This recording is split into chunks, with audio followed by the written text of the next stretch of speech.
En primer lugar, permítame sumarme a las palabras de agradecimiento y felicitación a la embajadora Pierce y a su equipo por la conducción de la presidencia del Consejo durante el mes pasado y desearle a usted y a su delegación el mayor éxito durante este mes. Asimismo, es para mí un privilegio sumarme a la bienvenida de Su Excelencia el señor Denis Moncada Colindres, ministro de Relaciones Exteriores de la hermana República de Nicaragua. También saludar a quien considero un amigo personal, el señor Gonzalo Conque, jefe de gabinete del secretario general de la Organización de Estados Americanos. Señora Presidenta, tomamos la palabra para reiterar nuestro rechazo a la realización de la sesión de hoy en el Consejo de Seguridad. Esta es una instancia llamada a velar por los asuntos relacionados con las amenazas a la paz y seguridad internacionales. Y Nicaragua no se constituye en amenaza alguna ni para la región ni para el mundo. Los miembros del Consejo de Seguridad, y en particular los miembros permanentes del Consejo de Seguridad, tienen la responsabilidad de evitar la instrumentalización política e ideológica de este órgano. Por lo tanto, consideramos un despropósito que bajo el título de cooperación regional y subregional se pretenda traer a nuestra atención la situación interna de un Estado miembro de la organización. Asimismo, Bolivia considera que el argumento de tratar la situación en Nicaragua el día de hoy bajo el artículo 34 de la Carta de Naciones Unidas no aplica porque no se está investigando ninguna controversia o situación susceptible de conducir a fricción internacional o dar origen a una controversia cuya prolongación pueda poner en peligro el mantenimiento de la paz y seguridad internacionales, puesto que en la actualidad la realidad en Nicaragua es de relativa calma. En esta misma línea, de conformidad al artículo 54 de la Carta de las Naciones Unidas, los organismos regionales mantendrán informado al Consejo de Seguridad de las actividades emprendidas o proyectadas en el marco de los acuerdos con el propósito de mantener nuevamente la paz y seguridad internacionales. Ninguna de estas condiciones se cumple cuando uno ve la situación en Nicaragua. Haciendo un recuento de los acontecimientos, las movilizaciones en Nicaragua tuvieron lugar en los meses de abril y mayo pasados. El Estado nicaragüense recurrió a mecanismos constitucionales y legales internos para pacificar el país y llamó a un diálogo nacional con la mediación de la Iglesia Católica, todo con la principal finalidad de pacificar Nicaragua y de identificar a los promotores y actores de la violencia y ponerlos a disposición de la justicia. Todos conocemos el lamentable saldo que ha dejado centenares de personas muertas, centenares de personas heridas. Y estamos convencidos de que junto a los esfuerzos institucionales de la democracia nicaragüense, los responsables serán debidamente identificados, procesados y sancionados con el mayor rigor de la ley. Señora Presidenta, Bolivia se ha opuesto a la realización de esta reunión basada en la Carta de las Naciones Unidas, que claramente establece el principio de no injerencia en los asuntos internos de los países miembros. Nos oponemos también a que se manipulen ítems de la agenda que tienen el propósito legítimo de apoyar mecanismos de cooperación con instancias subregionales para usarlos como paraguas abierto donde puede caber finalmente todo. Nos oponemos a que se manipule la estrategia de diplomacia preventiva del secretario general para, lejos de ayudar a aliviar una situación de crisis, contribuir a empeorarla al intentar traer al banquillo de los acusados a un país miembro de las Naciones Unidas y darle derecho a uso de la palabra a personas que representan solamente uno de los puntos de vista del conflicto. Esta actitud debilita el multilateralismo, desgasta las dinámicas de la diplomacia preventiva, aleja más la posibilidad de diálogo entre las partes y viola los principios de igualdad de los Estados y respeto a su soberanía. Señora Presidenta, permítame no coincidir con la distinguida embajadora del Reino Unido cuando hablaba de la historia. La historia es muy importante porque nos permite no solamente tener un contexto de lo que sucede, sino aprender muchísimas lecciones pertinentes. Lamentablemente, la historia de Nicaragua es una historia que está trazada a lo largo de los últimos casi 2 siglos de una obsesión injerencista de los Estados Unidos. Cabe recordar la descabellada incursión del mercenario William Walker, que, apoyado por empresarios y políticos estadounidenses, invadió Nicaragua militarmente y llegó a autonombrarse presidente de Nicaragua en 1856. A la invasión mercenaria le siguió la invasión militar.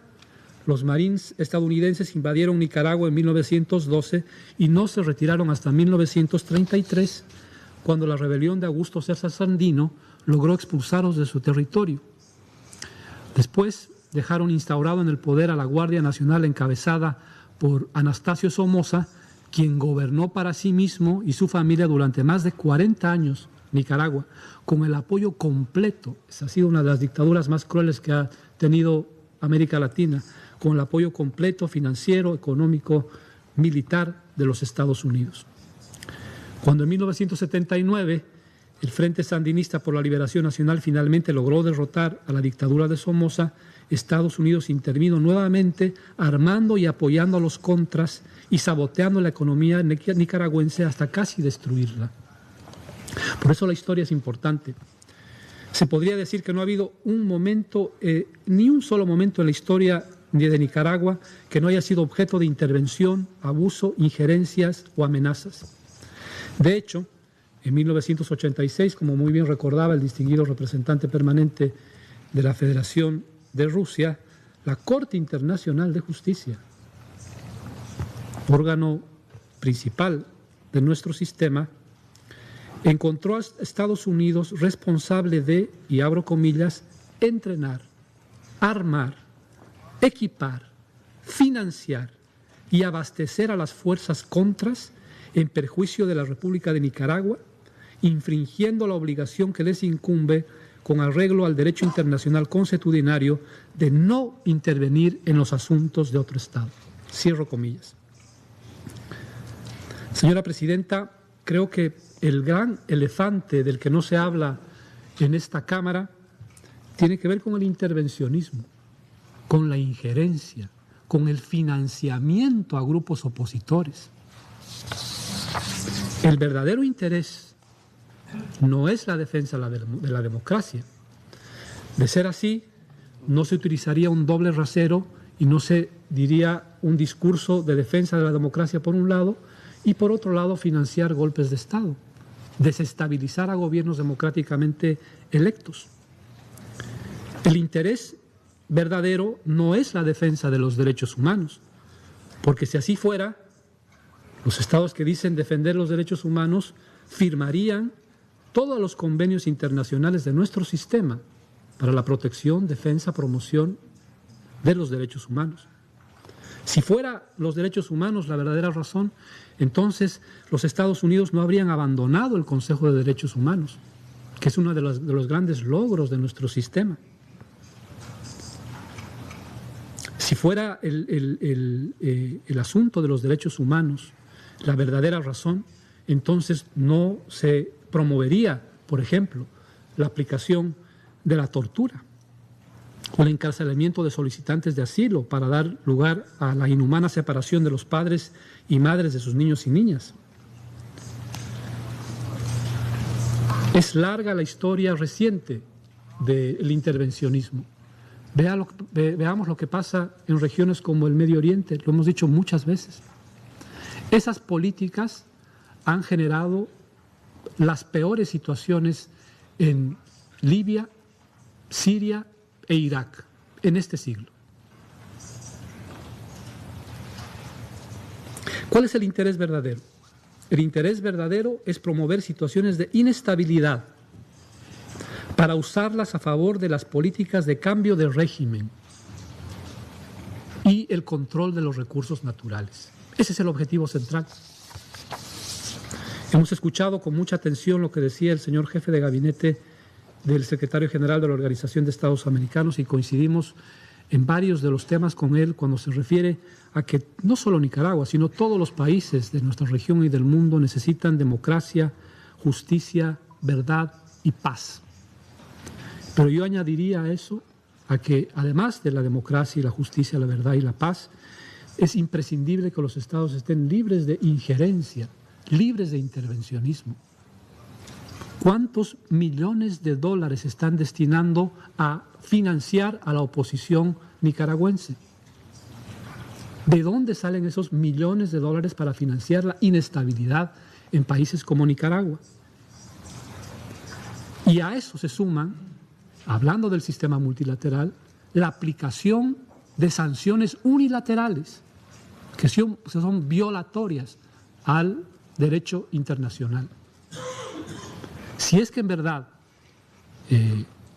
la comunidad internacional quiere ayudar a Nicaragua a resolver sus problemas, tiene que hacerlo en el marco de lo que dice la Carta de las Naciones Unidas, respetando su soberanía, respetando su independencia y respetando su integridad territorial, pero asimismo condenando cualquier tipo de injerencia, cualquier tipo de intervencionismo, cualquier tipo de política de cambio de régimen. La respuesta a los problemas de Nicaragua debe ser dada por los nicaragüenses en el marco de su Estado de Derecho. Muchas gracias.